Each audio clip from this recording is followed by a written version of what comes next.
Welcome my dear students. इस video में सीखेंगे लाभ और हानि निकालना। तो लाभ और हानि के कैसे भी प्रश्न दिए हों उनको आप किस प्रकार से हल करेंगे इस वीडियो में बिल्कुल बेसिक तरीके से सीखेंगे। तो अगर आपको लाभ और हानि वाले प्रश्न को हल करना नहीं आता या उसका उत्तर निकालने में आपको कठिनाई होती है तो इस वीडियो में बने रहें अंत तक, क्योंकि ये वीडियो ख़त्म होने तक आपको लाभ और हानि के किसी भी प्रश्न में कोई दिक्कत नहीं होगी। देखिए, यहाँ पर एक प्रश्न दिया है कि एक व्यक्ति किसी वस्तु को रुपये 240 में खरीद कर और रुपये 288 में बेच देता है, उसका लाभ प्रतिशत ज्ञात कीजिए। सबसे पहले आप एक बात जान लीजिए कि जितने रुपए में हम किसी वस्तु को खरीद रहे हैं, जैसे हमने 240 रुपये में खरीदा है, तो जो हमारे खरीदने का मूल्य होता है उसको हम बोलते हैं क्रय मूल्य। तो यहाँ पर हमारा क्रय मूल्य कितने रुपए दिखा रहा है? रुपये 240, यानी कि हमने उस वस्तु को कितने रुपए में खरीदा है? 240 रुपये में। इसके अलावा अब हम उस वस्तु को जितने रुपए में बेच रहे हैं वो हमारा कहलाता है विक्रय मूल्य। तो यहाँ पर कितने रुपए में बेचा गया है? 288 रुपये में। देखिए, यहाँ पर विक्रय मूल्य हो चुका है हमारा 288 रुपये। अभी देखिए, हमने 240 रुपये में कोई भी चीज़ खरीदा था और 288 रुपये में बेच दिया। इनका अंतर देख के हमें समझ आता है कि हमें इसमें फ़ायदा हुआ है, और जो फ़ायदा होता है उसे हम बोलते हैं लाभ। क्या बोलते हैं? लाभ। देखिए, हमने 240 रुपये में ख़रीदा और 288 रुपये में बेच दिया, तो जो हमें लाभ हुआ है वो लाभ निकालने के लिए हम क्या करते हैं, जो हमारे विक्रय मूल्य है, यानी कि जितने में हमने उसको बेचा है उस विक्रय मूल्य में हम क्रय मूल्य को घटा देते हैं, या जितना पूंजी लगा करके हमने उस सामान को खरीदा है। तो लाभ बराबर क्या हो जाएगा? विक्रय मूल्य माइनस क्रय मूल्य। अब देखिए, यहाँ से लाभ कैसे निकालेंगे? हमने कितने रुपए में बेचा है उसको? 288 रुपये में, और ख़रीदा कितने में था? 240 रुपये में। अब देखिए, 288 में से आप 240 घटाएंगे तो निकल के आएगा 48 रुपये, यानी कि आपको 48 रुपये का लाभ हुआ है।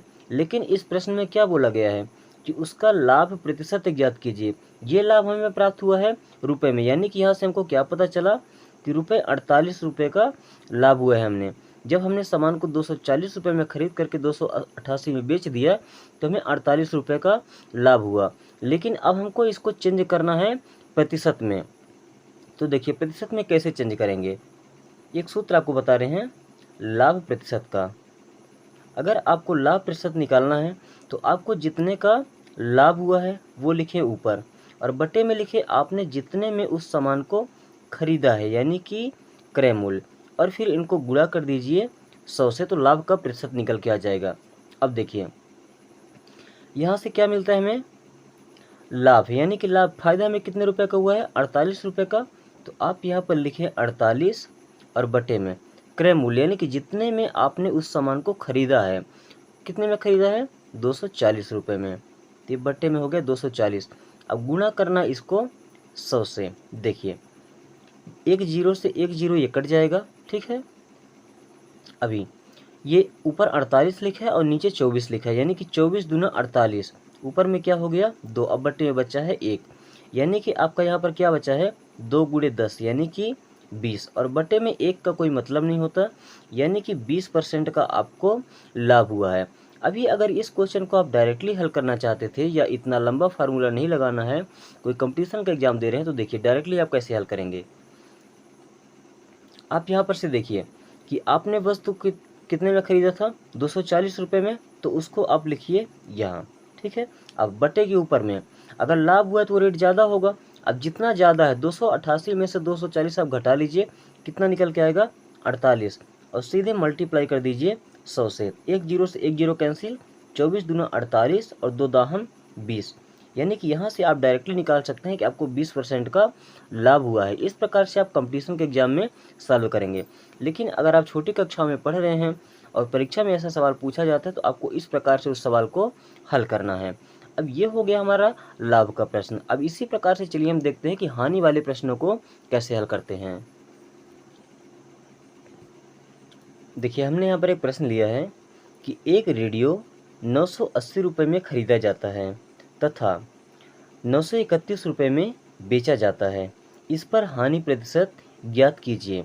अभी आपको पता नहीं है कि इसमें हानि हो रहा है कि लाभ हो रहा है, तो सबसे पहले आपको देखना है कि इसका क्रय मूल्य कितना है, यानी कि आपने सामान को कितने में खरीदा है। तो हमने इसे कितने में खरीदा है, 980 रुपये में। तो हमारा क्रय मूल्य कितना हो जाएगा, क्रय मूल्य देके रखा है रुपये 980, यानी कि हमने उस रेडियो को खरीदा है 980 रुपये में। अब देखिए इसका विक्रय मूल्य, यानी कि हमने कितने में बेचा है इसको।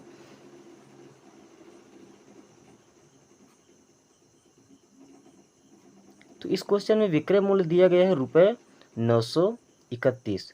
तो यहाँ पर आपको देख के पता चल रहा है कि आपने कोई सामान जब 980 रुपये में खरीदा और 931 रुपये में बेच दिया, तो आपको यहाँ पर घाटा हो रहा है। जो घाटा हो रहा है उसे हम बोलते हैं हानि।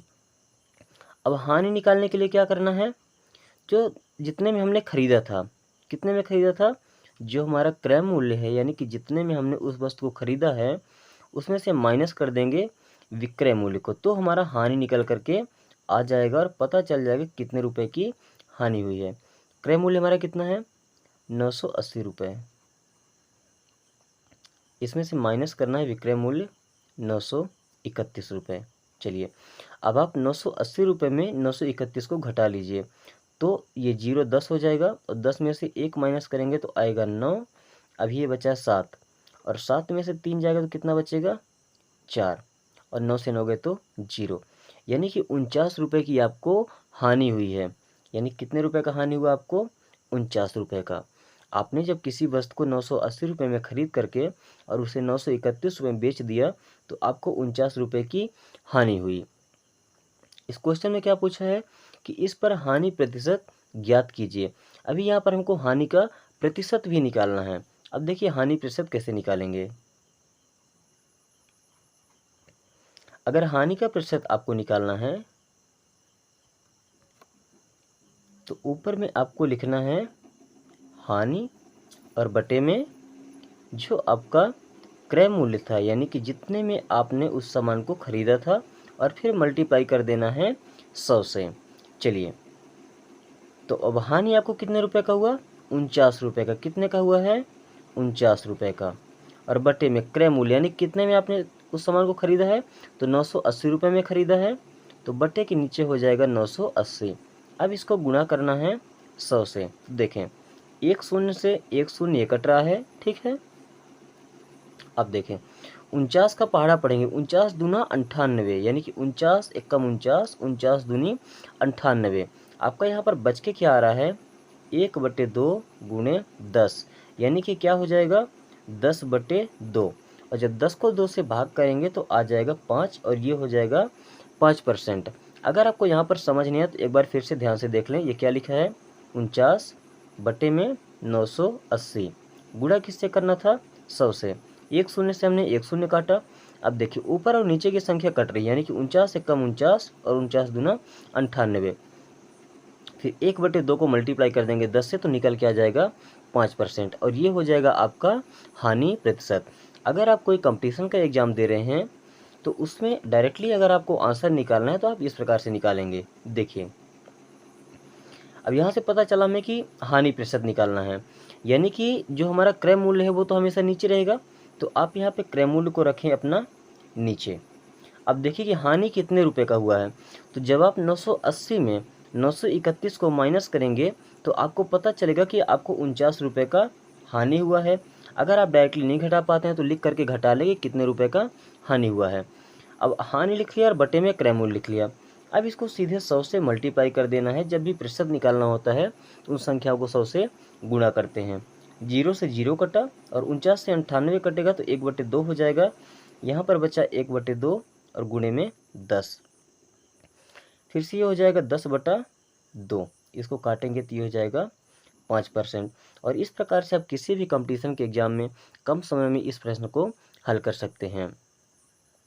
अगर आपको लाभ हानि से संबंधित किसी भी प्रश्न में कोई दिक्कत आती है तो आप कमेंट करके पूछ सकते हैं। अगर किसी क्वेश्चन में कहीं पर डाउट है कमेंट करके बिल्कुल पूछें।